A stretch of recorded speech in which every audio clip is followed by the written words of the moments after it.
하나님의 말씀 마가복음 12장 41절에서 44절까지 제가 말씀 봉독하겠습니다. 예수께서 헌금함에 대해서 앉으사 우리가 어떻게 헌금함에 돈 넣는가를 보시되 여러 부자는 많이 넣는데 한 가난한 과부는 와서 두 렙돈 곧 한 고다란트를 넣는지라. 예수께서 제자를 불러다가 이르시되 내가 진실로 내게 이르니 이 가난한 과부가 헌금함에 넣는 모든 사람보다 많이 넣었도다. 그들은 다 풍족한 중에서 넣었거니와 이 과부는 그 가난한 중에서 자기의 모든 소유 곧 생활비 저물어 넣느냐 하시니라. 아멘. 본문 말씀 제목은 말하면 두 렙돈의 의미라는 말씀을 하고 있습니다. 예수님께서는 헌금의 함에 대해서 앉으사 우리가 어떻게 헌금함에 넣는 것을 보고 계셨는데, 그대로 부자는 많은 넣었는데 한 가난한 과부는 두 렙돈 곧 한 고다란트 넣었는데, 예수께서 제자를 불렀다가 이 과부는 진실로 내게 이르니 이 과부는 헌금함에 넣는 모든 사람보다 많이 넣었더라 그랬어요. 다른 사람 그 다 풍족한 중에서 넣었거냐, 이 과부는 그 가난한 중에서 자기 모든 소유고 생활비 저물어 넣느라 그런 말씀하셨습니다. 우리가 세상 사람도 믿지 않는 사람도 헌금에 관심이 많습니다. 제가 얼마 전에 여러 사람이 있는데 이제 말씀을 좀 전하고 그들과 이야기를 하는데, 그들이 그런 거예요. 교회를 가면 11조를 내야 되지 않습니까? 그런 거야. 그러니까 이분들은 한 번씩 갔다 온 사람들이 그 같고 또한 그런 이야기를 많이 들은 것 같아요. 그래서 제가 그런 이야기를 했죠. 11조는 아무나도 하는 것이 아니라고. 그건 하나님의 은혜를 받는 사람들이 믿음 있는 사람이라는 것이 바로 11조입니다. 제가 그랬어요. 왜냐하면 11조는 성경에 너가 온전한 11조 헌금을 나한테 드리면은 내가 하늘의 창구 하늘 문을 열고 너희에게 쌓을 것이 없도록 너희들에게 붓지 않은가 보라 그랬어요. 그렇게 부어주신다는 그 약속이 바로 나를 시험해봐라는 하나님의 약속이 최소 거기밖에 없기 때문에 없기 때문에 그 말씀을 믿고 11조 하는 사람, 믿음 있는 사람이 11조를 했더니 진짜 역사가 일어나고 많은 기적이 일어나거든. 그런데 그거를 알기 때문에 그분들이 처음에는 11조를 하다가 나중에 12조, 12.5조 하는 사람도 있는 것이 바로 그것 때문에 그것이 교회는 헌금을 강요하는 데가 아니라고 제가 이제 그런 이야기를 했죠. 그래서 우리가 이런 그 11조에 대해서 이방인들도 굉장히 많이 관심을 갖는 것이 물질의 문제이기 때문에 그렇죠. 그래서 만약에 헌금이 전혀 없다면 교회는 더 많은 사람이 올 수는 있어요. 그러나 교회는 오는 사람들은 구원의 방주이기 때문에 궁극적으로 거기에 가라지가 있더라도 구원받을 사람은 장차 구원받을 사람은 들어올 수밖에 없다는 것입니다. 그런데 요즘에는 세상에서는 헌금을 기부한다는 이야기를 많이 해요. 기부한다는 이야기를 들어가더라고. 신문에 같은 데 보면은 기부를 한다. 그런데 기부는 세상에다 주면 기부죠. 믿음의 사람은 세상에 있다 보다 어려운 이웃들이나 어떤 그런 처소에 주면은 그것이 기부입니다. 그건. 그런데 교회에다가 그 기부라는 단어를 쓰면 안 됩니다. 기부는 진짜 즉 자기 것을 남에게 줄 때 구제나 뭐 여러 가지 할 때 그걸 기부라고 하는데, 지금 현재 우리들이 갖고 있는 물질이 우리 것입니까? 우리 하나님 것이에요. 11조 문제도 그렇고 다 그걸 우리가 잠깐 맡아가고 있는데 우리 하나님한테 그러면 기부를 합니까? 그렇지 않잖아요. 우리 하나님께서 것이 다 그러면은 기부란 말을 하면 안 되죠. 하나님께 기부란 이야기를 하면 안 돼요. 그래서 믿음의 사람은 기부란 소리를 절대 하면 안 돼. 교회 들을 때 온전히 헌금을 드린다고 그래야 되지. 그러니까 세상이 그런 많이 편견이 있더라고. 잘못된 것이. 헌금은 물질보다도 먼저 마음을 드리는 것입니다. 지금 말해서 나의 중심을 드리는 거예요. 나의 중심을 드릴 때 그것을 하나님께서 받으신 것입니다. 하나님께서 뭐 물질이 없어서 그걸 해라 그랬습니다. 그렇지 않지 않습니까? 그래서 예수님 때의 헌금이 가장 성경적이라고 생각을, 저 개인적으로 생각이, 왜냐하면 무기명으로 하잖아요. 우리는 교회에 있던 믿음의 사람이, 만약에 믿는 사람, 교회 다니는 사람이 교회에 있다 뭐라 해주고 싶는데, 그러면서 피아노를 사주고 하는 사람도 여러 사람이 있고 여러 가지 있는데, 반드시 헌금을 해라 그래야 됩니다. 왜냐하면은 성경에는 왼손이 하는 것을 오른손이 모르게 해라는 이유가 뭐냐면은, 내가 그걸 해놓고 내가 자랑을 하고 내가 만족스럽게 했다면 이미 상은 다 받아버린 거예요. 그래서 헌금으로, 무기명으로 헌금을 할 때 그것을 교회에서 알아서 사는 것입니다. 그래야 가장 성경적이죠. 그리고 더 나은 것은 내가 드리는 그런 것은 잊어버려야 되는 거예요. 잊어버려야 되는 게, 내 마음에 담아 있으면은 그건 정말로 나에게 신앙적으로 여러 좋지 않습니다. 잊어버려야 돼요. 그리고 우리가 항상 기억하는 것은, 내가 잘못된, 성경에 잘못된 무슨 그런 죄를 짓고 하면 그걸 기억해서 제가 끊임없이 끊으려고 하고, 그런 것이 중요하지, 이런 것은 잊어버려야 되는 것입니다. 그렇죠? 그리고 요즘에 이제 주부가 광고판에 이름 쓰고 헌금 문제를 쓰지 않습니까? 그럼 거기에 나타난 거 뭐예요? 만약에 그 이름이 안 쓰여졌다면 그 헌금을 했던 사람이 따지고 하는 사람, 성도도 있어요. 그건 뭡니까? 그건 하나님한테 드린 게 아니고 사람의, 교회에 자기 이름을 얘기해서 드렸다는 것이 딱 표가 나기 때문에, 절대 그래가지고는 그러한 복을 받을 수 있는 그것이 안 되는 것입니다. 그래서 우리가 광고판에 주보에 내면 헌금에 대한 투명성이 있겠죠. 좀 낮잖아요. 그런데 무기명으로 해도 헌금 한 번 갖다 놓고 무기명으로 해도 헌금이 줄어들지 않습니다. 그러니까 이 부정적인 뭐니, 항상 바리새인과 서기관들이 예수님께 당시도 책망되는 것이, 그래야 남이 알게, 남이 보듯이 남이 알게, 남에게 보이도록 내 의를 나타내고 하는 그런 문제에 대해서 항상 그러다 보니까 외식을 하게 되거든요. 가매를 쓴다 이 말이에요. 거기에서 책망을 계속 들은 이유가 바로 그런 것입니다. 못하는 사람은 도전을 준 사람이겠죠. 그러나 도전하는 것보다도 교회를 부정적으로 보는 사람들이 더 많을 것입니다.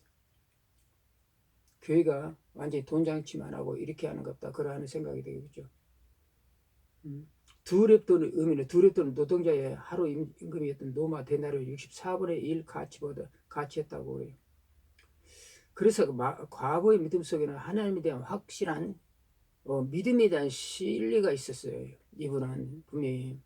그리고 26장 3절에 보면, 주께서 심지가 견고한 자를 평강에 이르러 지키시려니 이는 그가 주를 신뢰하면 절대로 하나님의 신뢰하는 그런 거 있었다는 것입니다. 그거 믿음으로 살아보고 이런 역사 속에서 항상 없으면서 들어보니까 하나님께서 항상 채우시는 것도 봤고, 또 하나님께서는 그걸 채우시겠죠.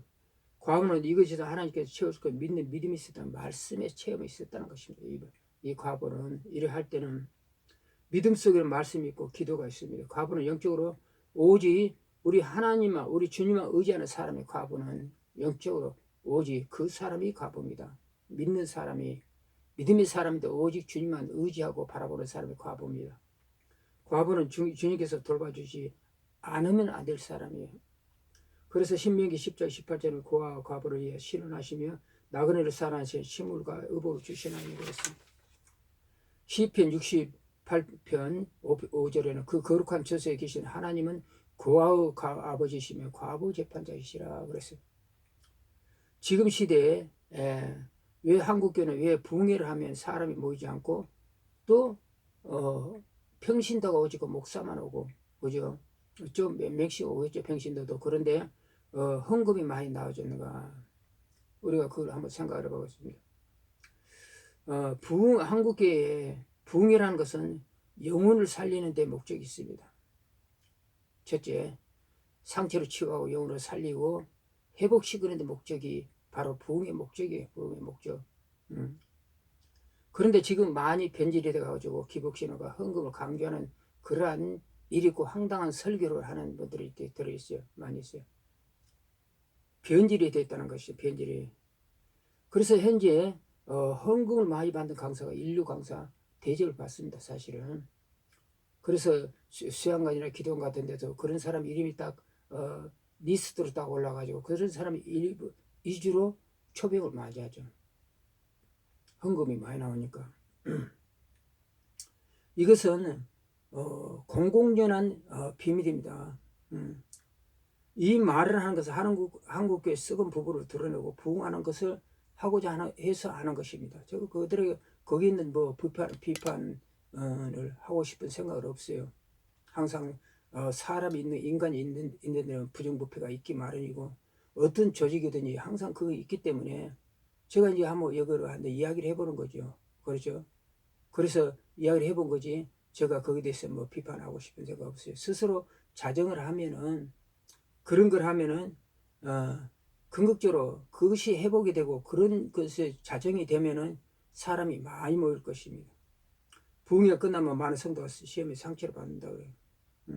어느 분이 그런 이야기를 하시더라고요. 장로나 권사들에게 노골적으로 헌금을 강요하고 왜냐하면 그들이 쉽게 교회를 떠나지 못했기 때문에 그것을 이용한다는 것입니다. 그러므로 부흥회 때는 크게 긴장한다는 그런 말도 하시더라고요. 문제는 그 목적과 수단이 너무 비성경적이고 인위적이고 저질적이라 하는 그런 말을 하시더라고요. 이분이. 그렇죠. 이러한 부흥 강사는 구약을 인용하는데 그것도 적절히 이야기를 하는 거야. 구약은 뭐예요? 항상 아브라함과 이삭과 야곱의 그 부를 이야기를 하고 구약을 인용을 했더니 항상 그런 헌신했더니 그러한 복을 받았다는 것을 이야기했는데 그것은 사실은 굉장히 잘못된 거죠. 구약을 인용하는 것은. 구약은 바로 핵심적인 거, 구약의 스토리를 이야기하는 것 같지만 거기는 핵심적인 영적인 문제가 있어요. 반드시 구원의 문제가 있고 반드시 구속사를 이끌어 하나님의 뜻이 있기 때문에 그렇게 해석해갖고 말해본다는 게 굉장히 잘못된 거죠. 어느 한 군데로 아브라함이 재산을 많이 몰렸다. 이삭이 많이 밀렸다. 야곱이 많이 밀렸다. 그런 많이 말했다. 그리 이야기를 쭉 해 구약의 인용해서 나간다면은 그들은 그거보다도 영적인 구속사를 이끌어 나가는 그 줄기에서 하나님 말씀하신 거지. 세상의 그런 방식으로 이야기하려면 성경이 기록되지를 않았습니다. 세상 문제를 하려고 하면. 그것은 바로 영적 문제가 있고 반드시 신앙에 대한 문제가 있어요. 여기는 물질 문제가 아니라는 것이죠. 문제는 그 목적이 수단이 비성적이고 인위적이고 저질적이라 어느 분이 그런 쓰는 거 있어 이렇게 써놨더라고. 그래서 부흥 강사는 구약을 인용한다. 구약을 세속적인 복은 자주 긍정적으로 언급하기 때문이다. 그래서 많이 내면 보로 받는다고 열창하기 때문이다. 그렇게도 이야기를 했더라고요. 그래서 긍정적인 거면은 부흥회가 한국교회 성장을 기회했다. 그거는 확실하죠. 그죠? 앞으로도 그럴 것이고, 그죠? 우리는 부흥회는 반드시 앞으로도 계속 건전한 부흥회를 해야 됩니다. 왜냐하면은 세상 사람 온데 다 가잖아요. 부흥에서 위로받고 치료받고 회복되는 것이 바로 한국교회 목사 성도들이 거기 가서 또 해야 돼요. 일반 교회에서 못하는 것이 거기서 기도냐 수양관에서 하기 때문에 그래서 회복돼야 된다는 것입니다. 썩은 꽃 위에는 나비가 날아들지 않습니다. 썩은 꽃이 냄새가 나기 때문에 한국교회의 현실이 바로 그렇다는 거예요.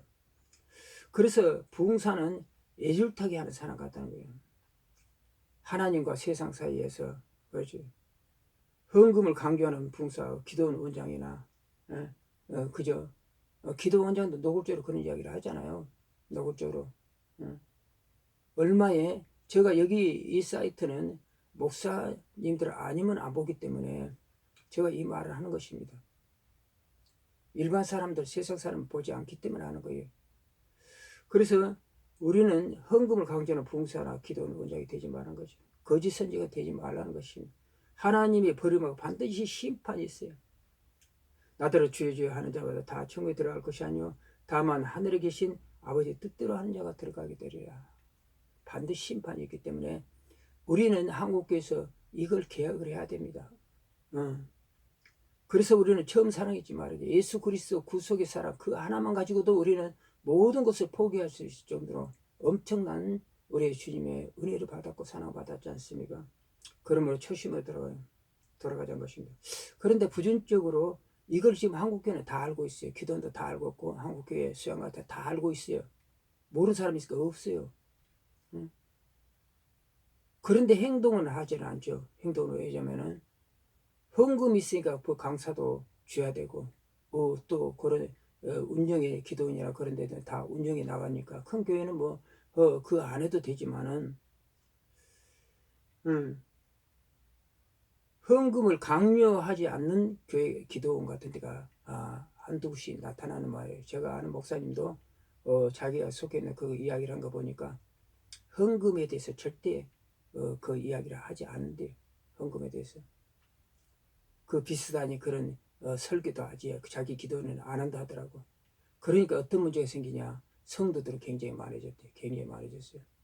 예전에 어떻게 굉장히 많아졌어요. 그거 다 알죠. 성도들이 모릅니까? 거기 오는 사람들 전부 다 목사 아니면 평신도도 잘 알아요. 요즘은 딱 보면 알잖아요.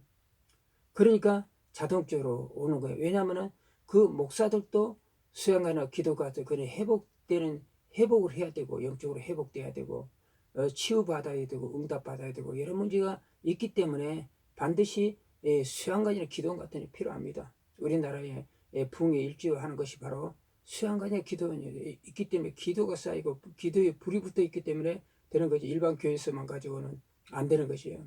그렇게 뜨겁게 기도하는 교회가 그렇게 많지를 않아요.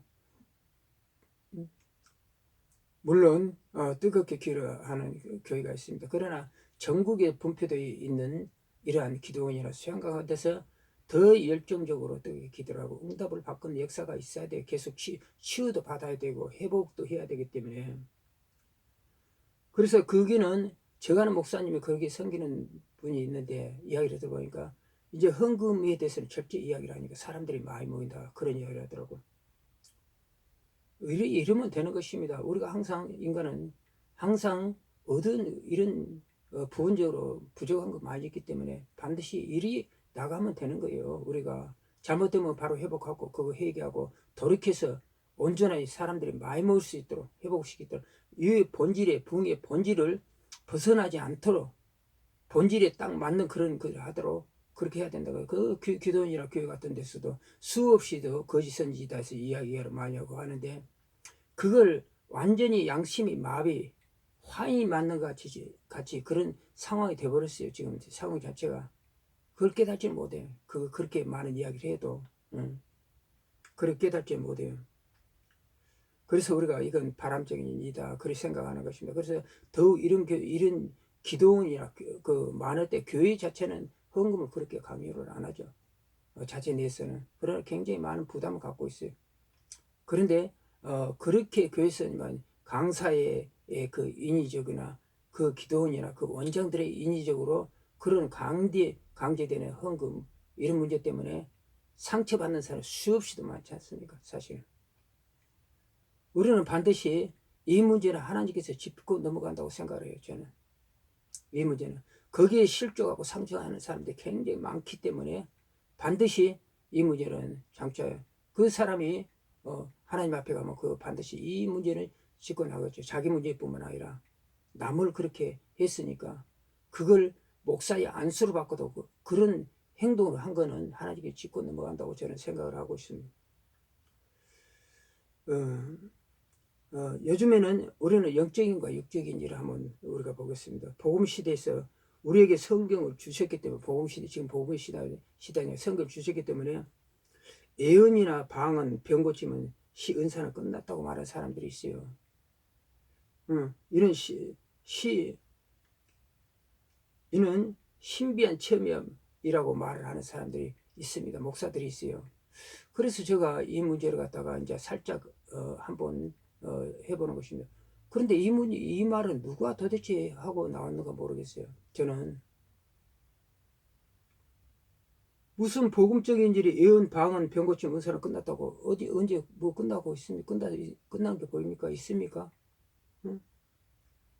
우리는 지금도 수많은 교회와 기도원에 일어나 하나님 기적은 우리가 뭐라고 말할까요? 근데 이런 분들이 왜 이렇게 이런 말을 한가 저는 이해를 못하겠어요.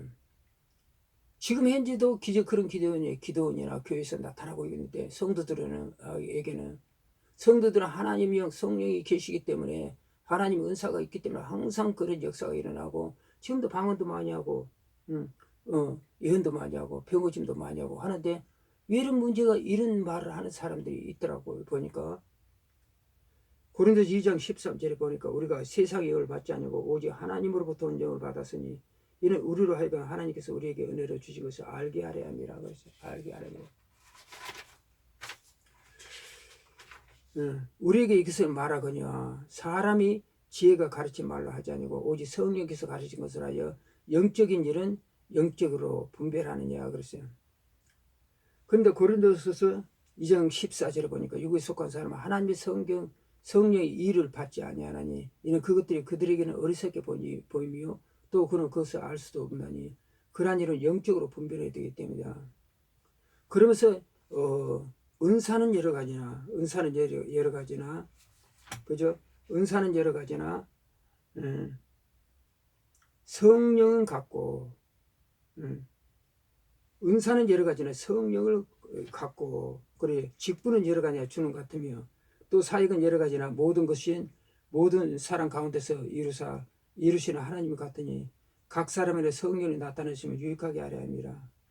어떤 사람은 성령으로 말미암아 지혜의 말씀을 어떤 사람에게 같은 성령을 따라 지식의 말씀을 다른 사람에게 같은 성령으로 믿음을 어떤 사람은 한 성령으로 병 고치는 은사를 어떤 사람은 능력 행함을 어떤 사람은 예언을 함을 어떤 사람은 영들 분별함을 다른 사람은 각종 방언을 말함을 어떤 사람의 방언을 통역하고 주시니 이 모든 것은 한 성령이 행하사 그의 뜻대로 각 사람에게 나누어 주시는 것이요 지금도 일어나고 있다고 성경이 말하잖아요. 복음서에.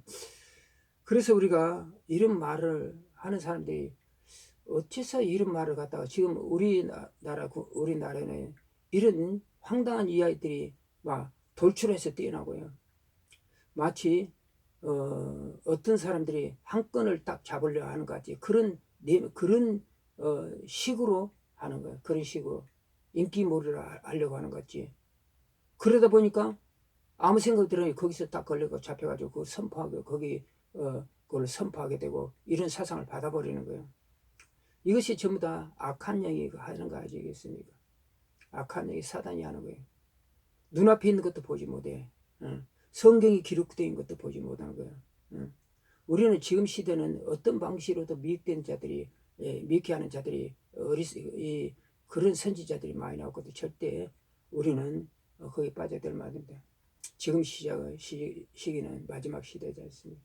그러니까 우리 목사님도 마찬가지고 우리 성도님도 마찬가지요.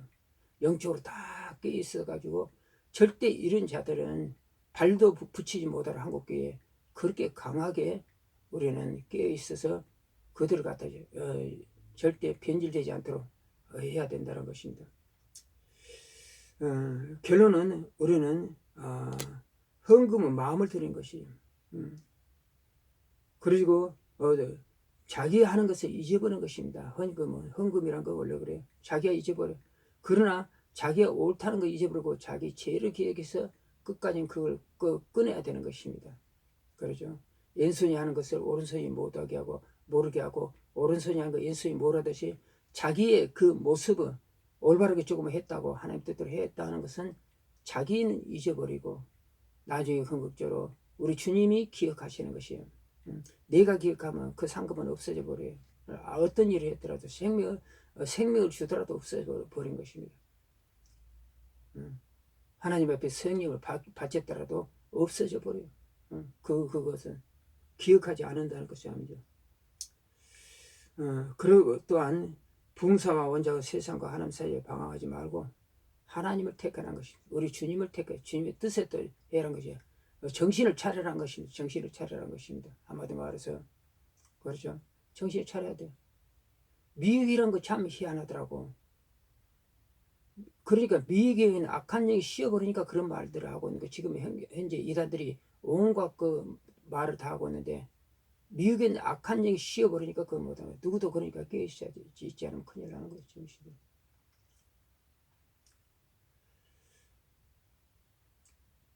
그래서 성령 충만해야 됩니다.